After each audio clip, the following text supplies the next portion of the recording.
स्वामी जी, क्या कहती है कुरान की चर्चा में आपका स्वागत है। नमस्कार। और मैं आज आपको अल्लाह बिस्मिल्लाह करना चाहूँगा। हाँ, मेरा पेट, मेरा फेवरेट अल्लाह बिस्मिल्लाह। स्वामी जी, अपनी जी। खुशियों में खुश रहना सीखा है। जी जब से कुरान के ऊपर चर्चा हो रही है तब से एक विचार आया है, जी। अपनी खुशियों में खुश रहना सीखो, लोगों का क्या है वो अपने आप से भी नाराज है। क्या बात है, स्वामी बिल्कुल। जी, सबसे अजीब लगा मुझे, मैंने पिछले कुछ एपिसोड अपने देखे जब क्या जी। कहती है कुरान के, जी। तो उसमें आपने एक जगह बोला है विश्व का कल्याण हो, प्राणियों में सद्भाव हो। जी। ये कुरान में लिखा है।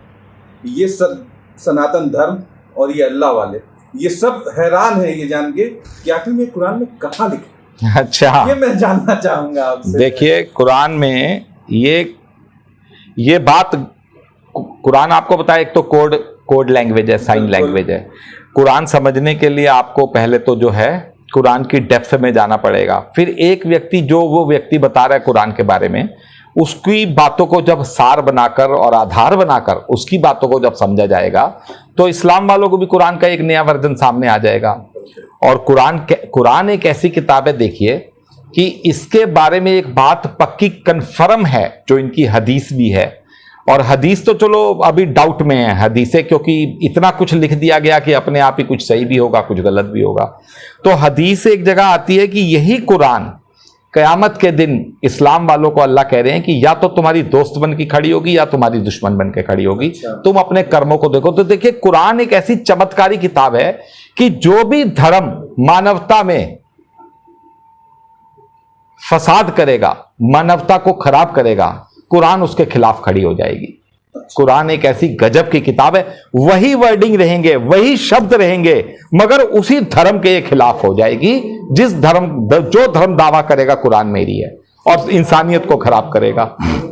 तो देखिए, सूरह बकरा के अंदर आयत नंबर 201 है, जिसमें वही चैप्टर, वही गौ माता, जिस चैप्टर का नाम है गौ माता।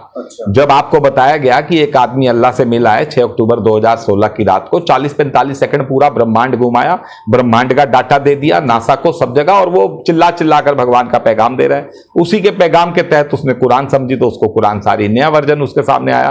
कुरान में उसके जीवन की हर छोटी बात बड़ी लिखी, उसके जीवन की बातें लिखी मिल गई उसे, फिर वो कुरान समझा। तो देखिए 201 नंबर आयत में आता है कि क्या खूब रहे वो लोग। देखिए, बात तो सारी इस्लाम वालों की हो रही है। अल्लाह नीचे नसारा, ईसाई, मतलब ईसाई, यहूदी और इस्लाम, इन तीनों को ही अल्लाह बार बार नरेट कर रहे हैं, इन्हीं का ही जिक्र कर रहे हैं। मगर इसी बीच एक 201 नंबर आयत में आता है, क्या खूब रहे वो लोग जिन्होंने कहा, ए अल्लाह हमें दुनिया में भी भलाई दे और आखिरात में भी भलाई दे और संसार में भलाई दे। तो क्या खूब रहे वो लोग। अब देखिए, वो लोगों में ना तो ईसाई कैलकुलेट हो रहे हैं, ना यहूदी कैलकुलेट हो रहे हैं, और ना इस्लाम वाले कैलकुलेट हो रहे हैं। क्योंकि जब अल्लाह छांट कर एक कौम को कह रहे हैं क्या खूब रहे वो लोग जिन्होंने दुनिया में भलाई मांगी, आखिरात में भलाई मांगी, तो दुनिया और आखिरात की भलाई क्या हुई? विश्व में का कल्याण हो, प्राणियों में सद्भाव हो। तो ये वो आयत है। इस तरह की आयत कम से कम 26 आयतें हैं, जिसका जब टेक्निकल मायने निकलेगा तो वो सामने रख देगा इस्लाम वालों को, यहूदियों को और क्रिश्चियंस को। बताओ तुम में से किसके लिए यह आयत लिखी हुई है? यह आयत उन तीनों के लिए नहीं लिखी हुई। तो अल्लाह इसमें कहते हैं क्या खूब रहे वो लोग, तो इसमें यह भेद छुपा हुआ है। स्वामी जी, कुरान में लिखा हुआ है अल्लाह के लिए हज और उम्रा करो। मैं जानना चाहूंगा कि हज और उम्रा है क्या? देखिए, हज और उम्रा एक ऐसा सिस्टम है कि हज तो होता है एक खास महीने में, उम्रा आप कभी भी कर सकते हैं। मतलब एक दर्शन टाइप, जैसे नवरात्र में आप गए माता पे तो वो तो हो गया हज, नवरात्रे की दोनों में गए, और आम दिनों आप माता पे गए दर्शन के लिए तो वो हो गया उम्रा। समझ गए? उम्रा can be performed at any stage, any day, any year of any day of the year, whereas हज is specific bound for a period. तो ये जो है ये इस टाइप से, नवरात्र में आपने किया अगर माता का दर्शन तो आपका हज मान लिया जाएगा। अब देखिए, हज और उम्रा का कोई विशेष वर्णन नहीं है। अल्लाह कहते हैं हज के महीने तो तुम्हें मालूम ही है, फिर अल्लाह कहते हैं उम्रा और अल्लाह के लिए हज करो, रास्ते में घेर लिए जाओ तो कुर्बानी का जानवर भेज दो, ये कर दो वो कर दो। मतलब बड़ी टेक्निकल बातें हैं ये अल्लाह वाले समझ रहे हैं कि कुर्बानी भेज दी जाए वहां पर, मतलब वहां वो कुर्बानी, जबकि उसमें ये लिखा हुआ है कि तुम ना पहुंच सको तो कुर्बानी दे दो, मगर वो कुर्बानी में कहते हैं जानवर भेज दो। तो जानवर कैसे भेज दो, आप तो घेर लिए गए तो जानवर कैसे जाएगा? जानवर तो फिर यही है कि या तो मक्का से कोई उनका पुजारियों का कोई दल आएगा वो आपका जानवर ले जाएगा, या आप जानवर भेजोगे तो कुछ इस टाइप से वो होगा, जीपीएस टाइप की, वो अपने आप पहुंचे वहां पर। इसका मतलब उसको काटना नहीं है, वो जिंदा पहुंचे किस तरीके से। तो वो सारी बातें सेपरेट चैप्टर बन जाएंगे। आप हज और उमरा का कोई नियम नहीं बता रखा, अल्लाह कह रहे हैं तुम्हें मालूम ही है, यानी इसका मतलब ये पीछे से कैरी फॉरवर्ड होते आ रहे हैं।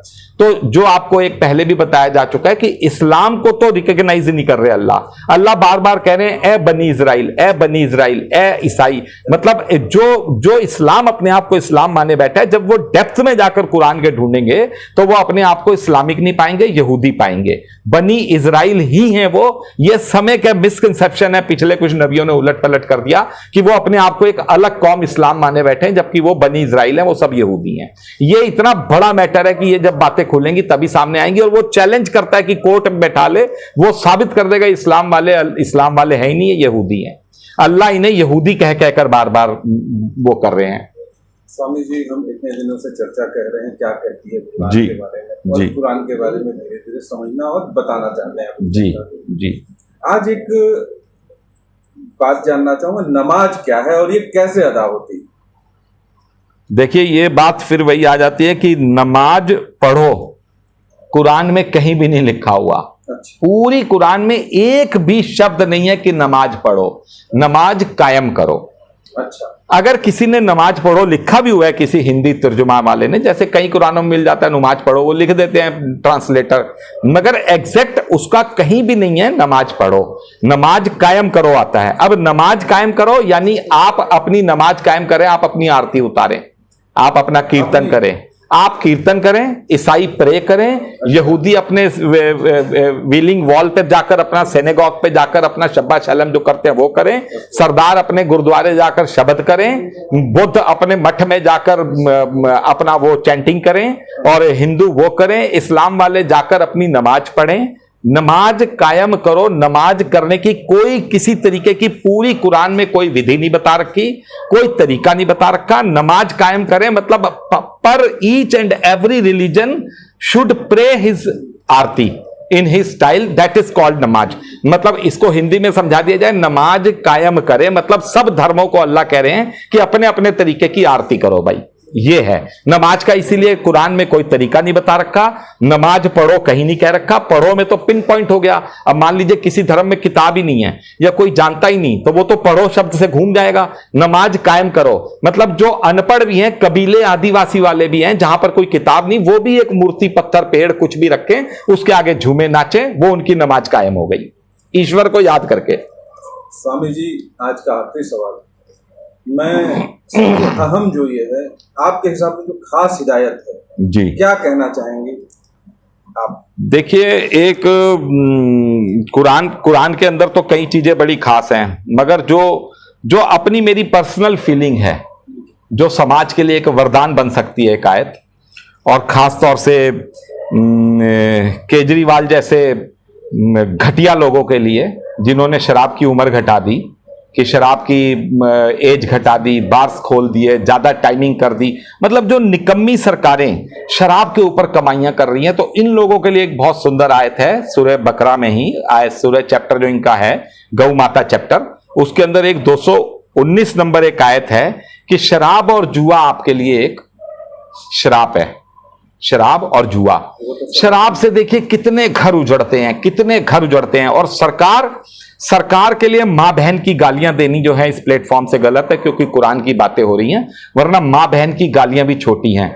ये शराब के ऊपर अपनी इंडस्ट्री चला रहे हैं, शराब के ऊपर लॉकडाउन निकाल रहे हैं, शराब के ऊपर, क्योंकि ये शराब से अत्याचारी कमाई कर रहे हैं, तो अत्याचारी ही सरकार हुई पड़ी है। इन्हें कोई मतलब नहीं लॉकडाउन है, ये है, मतलब इन्होंने जब बिजनेस खत्म है, जब कारोबार खत्म है समाज के अंदर, जब नौकरियां खत्म है, उस वक्त सरिया, सीमेंट, आलू, प्याज, पेट्रोल आसमान छू गया। क्यों? क्योंकि क्योंकि सारी सरकारें चोर, सबने अपना कंगला कर दिया सरकारी खजानों को, लूट लूट कर खा गए सब। और आज क्या है जी, टीका लगाना है हमें पेट्रोल बढ़ाना पड़ेगा, आज क्या है जी टीका लगाना है फ्री में हमें।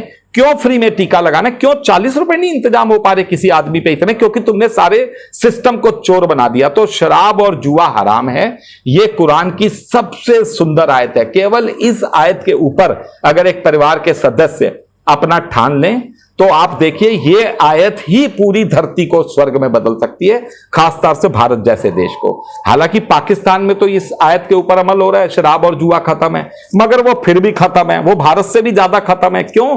क्योंकि वो लोग कुछ ऐसा फंस गए कि अपने धर्म के कठमुल्लाओं के चक्कर में, अपने गंदे सिस्टम के चक्कर में।